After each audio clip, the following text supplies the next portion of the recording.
வணக்கம் and welcome back to my channel. இன்றைக்கி நம்ம ரேஷன் ரவையில் ரொம்ப டேஸ்டியான ஒரு டிஃபன் ரெசிபி பார்க்க போகிறோம். எப்போவுமே உப்புமா செய்யாமல் இந்த மாதிரி நீங்கள் செஞ்சு கொடுத்தீங்க அப்படின்னா குழந்தைங்க ரொம்ப விரும்பி சாப்பிடுவாங்க. ரொம்ப டேஸ்டியாக இருக்கும். இதை நம்ம எப்படி செய்யலாங்கிறத பார்த்துடலாம். ரேஷன் ரவையை வாங்கிட்டு வந்த உடனே அதை குறைஞ்ச தீயில் ஒரு 5 நிமிஷம் நம்ம வறுத்து நல்லா ஆற வச்சுட்டு டப்பாவில் போட்டு ஸ்டோர் பண்ணி வச்சோம்னா பூச்சி வண்டு வைக்காமல் இருக்கும். நான் இந்த கப்பில் 1 கப் அளவுக்கு ரவை எடுத்துக்க போகிறேன். நீங்கள் நார்மலாக கடையில் வாங்குகிற ரவை இருந்தாலும் இதே போல் நீங்கள் செஞ்சுக்கலாம். இதை வானலியில் சேர்த்துட்டு குறைஞ்ச தீயில் வச்சுட்டு வறுத்துக்க போகிறோம்.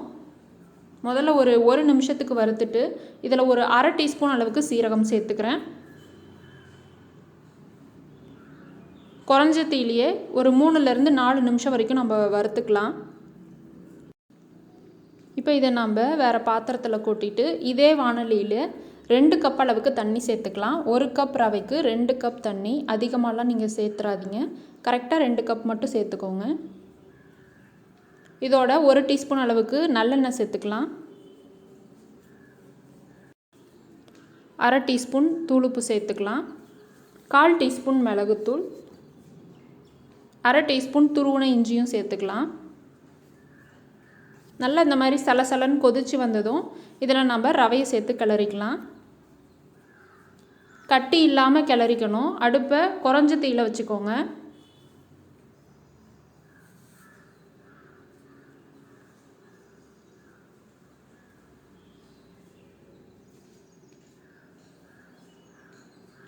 கட்டிப்படாமல் நல்லா கிளறிக்கலாம். ரவை சேர்த்த உடனே தண்ணி நல்லா உறிஞ்சிட்டு இந்த மாதிரி கெட்டியாக வந்ததும் நம்ம அடுப்பை ஆஃப் பண்ணிடலாம். இப்போ இதை நம்ம வேறு பாத்திரத்தில் சேர்த்து ஆற வச்சிடலாம்.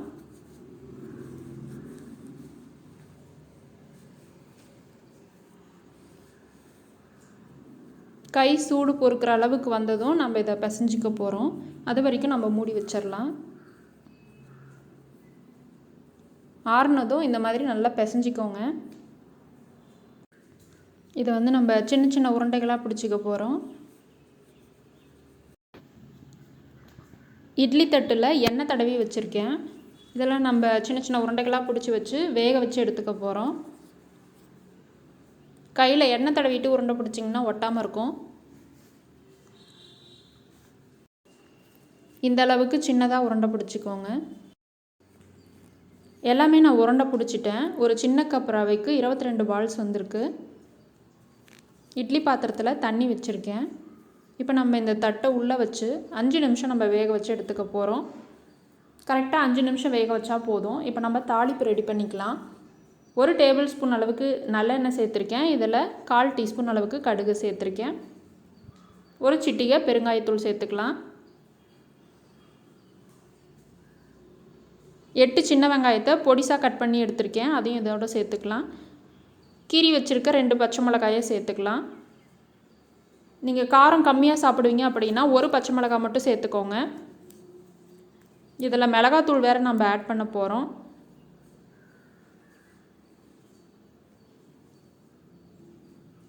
கொஞ்சமாக கருவேப்பிலையும் சேர்த்துக்கிட்டேன். இதை வதக்கி விட்டுட்டு இதில் 1/4 டீஸ்பூன் அளவுக்கு உப்புத்தூள் சேர்த்துக்கலாம். அரை டீஸ்பூன் மிளகாத்தூள், 1/4 டீஸ்பூன் மஞ்சத்தூள், அரை டீஸ்பூன் தனியாத்தூளும் சேர்த்துக்கலாம். மசாலாவை எண்ணெயில் வதக்கினதுக்கப்புறமா ஒரு தக்காளியை நான் அரைச்சி வச்சுருக்கேன். அந்த பேஸ்ட்டையும் இதோட சேர்த்துக்கலாம். மிக்ஸி ஜாரை தண்ணி ஊற்றி அலசி அதையும் சேர்த்துக்கிட்டேன்.